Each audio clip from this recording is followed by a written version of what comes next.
सुरगुरुं वन्दे जगत्कारणं वन्दे पन्नगभूषणं मृगधरं वन्दे पशूनां पतिं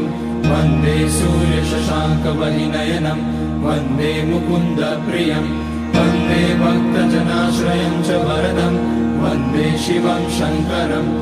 ॐ मृत्युञ्जयाय रुद्राय नीलकण्ठाय शम्भवे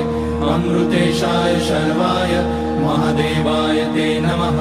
नमस्तेऽस्तु भगवन् विश्वेश्वराय महादेवाय त्र्यम्बकाय त्रिपुरान्तकाय त्रिकाग्निकालाय कालाग्निरुद्राय नीलकण्ठाय मृत्युञ्जयाय सर्वेश्वराय सदाशिवाय श्रीमान् महादेवाय नमः।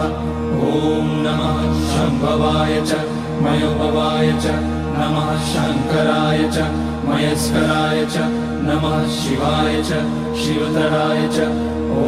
त्र्यम्बकं यजामहे सुगन्धिं पुष्टिवर्धनम् उर्वारुकमिव बन्धनान् मृत्योर्मुक्ष्यमामृतात् नागेन्द्रहाराय त्रिलोचनाय भस्माकराय महेश्वराय नित्याय शुद्धाय दिगम्बराय तस्मै नकाराय नमः शिवाय मन्दाकिनी सलिलचन्दनचर्चिताय नन्दीश्वर प्रमथनाथ महेश्वराय मन्दारपुष्य बहुपुष्य सुपूजिताय तस्मै मकाराय नमः शिवाय शिवाय गौरीवदनाब्जवृन्द सूर्याय लक्षाध्वरनाशकाय श्रीनीलकण्ठाय वृषध्वजाय तस्मै शिकाराय नमः शिवाय वसिष्ठकुम्भोद्भगौतमार्य मुनीन्द्रदेवार्चितशेखराय चन्द्रार्कवैश्वानरलोचनाय तस्मै वकाराय नमः शिवाय